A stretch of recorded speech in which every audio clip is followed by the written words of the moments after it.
Ang pagkakaiba ng respeto sa matatanda noon at respeto sa matanda ngayon? Ano ang pagkakaiba ng respeto sa matatanda noon at respeto sa matatanda ngayon? Napakalaking pagkakaiba kasi noong una, ang mga kabataan, makita sa daan ang mga matatanda, gumagalang, umaamin. At saka sumusunod sila sa mga ano man sabihin ng matatanda, sumusunod sila. Ngayon ang kabataan, moderno. Parang ayaw na nilang apir-apir na lang, hindi na ayaw na nila yung amin-amin, yung pag-aano sa kamay, pag-amin. At karamihan, hindi na sumusunod sa matatanda. Gusto na nila ang gusto nilang gawin. Actually, since pinanganak ako ng mga 1990s, iba talaga yung respect sa parents namin before. Sa mga nakikita mong respect ng mga bata sa parents ngayon. Siguro kasi isang factor doon yung ang bilis magkaroon ng anak, nakita. Parang masyado nilang normalize yung teenage pregnancy. Kaya parang hindi sila nagkakaroon ng masyadong pagpapahalaga sa mga yung meron sila. Parang okay na sa kanila na kung hindi nangyari sa amin, ganito, nagawin ako. Unlike before, na parang takot ka pa, na lumabas nga ng bahay. And siguro yung respect before ay, masabi natin, respeto talaga. Yung respect niya, siguro nakabase na din sa kung paano papalaki niya ng magulang ng anak niya. Pero yung respect kasi ngayon, parang let's say, mga nasa 70 to 60% na. So, Paano o bakit naging parte na ng kultura bilang isang Pilipino ang pagkakaroon ng respeto, lalo na sa nakakatanda? Paano at bakit naging parte ng ating kultura bilang isang Pilipino ang pagkakaroon ng respeto lalo sa nakakatanda? Paano o bakit naging parte ng kultura bilang isang Pilipino ang pagkakalaon ng respeto lalo na sa nakakatanda? paano o bakit naging parte ng kultura bilang isang Pilipino ang pagkakaroon ng respeto, lalo na sa nakakatanda?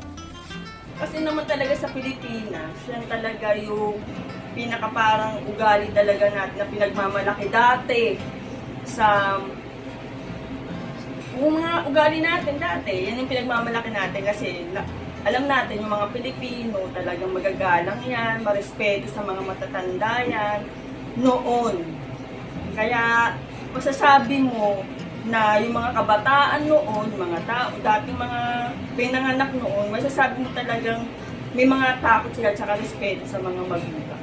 Oo, kasi ang bansang Pilipinas talaga ay halos mga Katoliko. Ang mga Katoliko, nandun na yung likas na maging respeto sa mga matatanda dapat. Napakalaking bagay ang magkaroon ng respeto sa matatanda dahil kung ikaw ay nagre-respeto sa mga matatanda, hindi ka gagawa ng masama sa kapwa mo. At saka,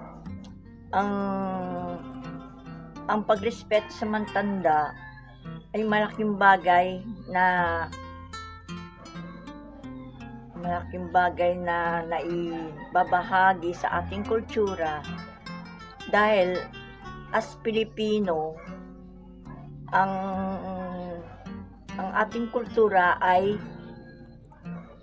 paggalang sa matatanda. Siguro kasi normal na talaga siya. Kahit before pa naman, lagi naman ang sinasabi sa atin yung po, opo, this, kahit naman hindi siya nakakatanda, diba? We have to respect kahit yung mga kasigan natin, mas matang sa atin. Siguro part na ng Filipino culture yun nga yung nakaka-amaze kasi parang sa ibang bansa ang tawag mo sa parents nila yung first name lang. Pero sa atin, meron pang po, opo, parang hindi masyado, hindi nakaka-respect kapag wala kang sinabing po and opo sa isang normal conversation. Parang naging parte na po talaga siya. Hindi na Even pwedeng before. mawala. Sa tingin nyo ba, nawawala na ang respeto ng mga bata sa mga matatanda sa kasalukuyang panahon? Sa tingin niyo po ba mawawala na yung respeto sa mga bata sa nakakatanda sa kasalukuyang panahon? Tingin niyo po ba nawawala ng respeto ng mga bata sa mga matatanda sa kasalukuyang panahon? Tingin niyo ba maaaring mawala ang respeto ng mga kabataan sa mga matatanda sa kasalukuyang panahon? Hindi naman lahat. May mga bata na depende yan sa magulang kung paano sila pinalaki. Kung ang bata ay hindi maganda ang pagpapalaki ng kanyang magulang, doon nakikita yun. Pero kung ang isang bata ay lumaki sa isang magulang na mapagmahal, magalang, sa matatanda, doon mo makikita yun. Depende yan sa pagpapalaki sa bata. Hindi naman lahat ay hindi gumagalang sa matatanda. Good question. Pero dito naman ito kanina, nakadepende naman yan sa pagpapalaki ng parent. For example, ako, say, pinalaki ako sa maganda para pagpapalaki naman, medyo pinagawin yung parents, ginagawa ng tamang pag-respeto, syempre, ganun din ituturo ko sa akin ko. And again nga, iba yung way of teaching ko, iba yung pagpapalaki ko sa anak ko. Sa pagpapalaki naman din ng iba. Hindi ko sinasabing mali yung way na pagpapalaki nila compared sa akin. Siyempre, yung magkakaiba naman yun per person. So, siguro hindi naman mawawala yung respect. Baka iba na lang yung level of respect nila ngayon compared sa before. Pero meron pa rin. Oo. Kung direct naman talagang sasabihin ka, talagang nawawala na yung respeto na ng mga hindi mo naman masasabing nawawala. Ibig sabihin, makikita mo yung malaking pagkakaiba nila. Yung mga respeto noon, ng mga kabataan noon. Kasi ngayon talaga, makikita mo sa kanila yung malaking pagkakaiba. Na yung malaking pagkakaiba. Sa ngayon. Hindi naman siguro. Nandoon pa rin naman ang respeto. Kaya lang, iba na talaga yung respect ng mga kabataan ngayon kaysa Sa tingin nyo ba sa pagdaan ng panahon, unti-unti itong mawawala? Siguro hindi. Sa tingin nyo ba sa pagdaan ng panahon, unti-unti itong mawawala? Sa tingin ko, Yun nga, tuloy mo yung naman dito kanina. Pagka kasi kino-compare mo yung before, mga kabataan dati sa kabataan ngayon, iba na talaga sila. As in, iba yung ugali. Pero makikita mo rin yung pagiging smart ng mga bata ngayon. Iba naman din compared sa before, parang mas matalino yung mga bata ngayon. Pero siguro mas lumalaki na kasi or mas napipinpoint na sa isip mo ng mga parents ngayon. For example, ako, masyadong mahigpit yung parents ko. Tapos, ayokong maranasan ng magiging anak ko yung pagpahali sa akin, yung pagbabawal.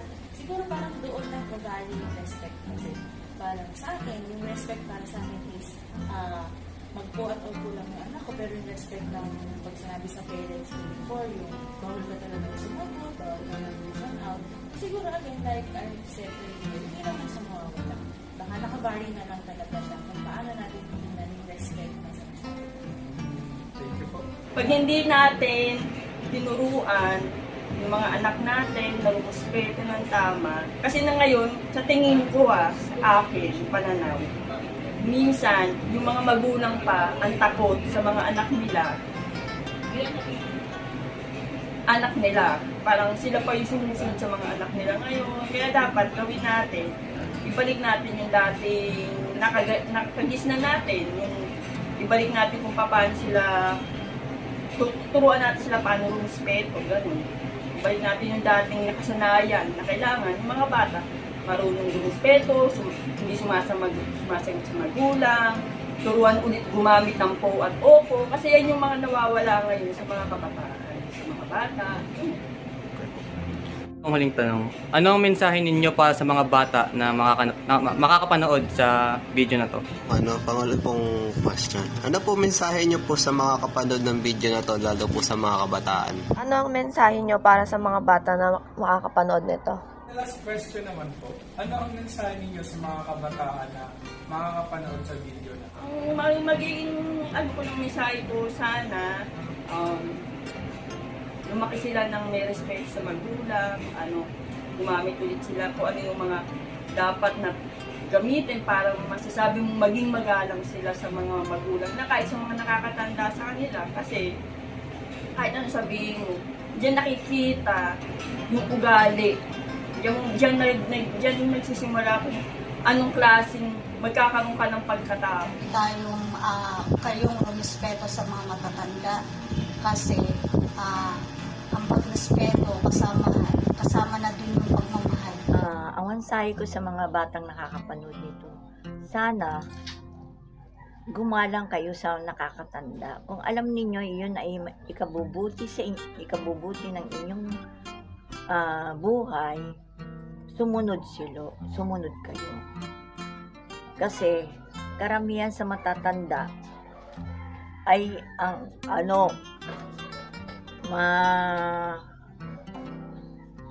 karamihan sa mga matatanda ay sila ang nakakaalam kung ano ikabubuti ng isang tao, isang kabataan. Hindi naman magsasabi ang matanda ng ikasasama ninyo. Siguro, on a perspective of a mother na napapagtipuan na toddler na lang, learn to respect not only your parents, not only your friends, but also yourself. Kasi parang doon naman nagsisimula yun na kung hindi mo respect mo yun at mamahalin mo sa sarili mo, hindi mo rin makakaya i-reciprocate sa iba. Lagi natin matandaan na huwag natin gagawin sa iba, kaya natin gawin natin. So, kung respect mo rin ba, i-respect mo.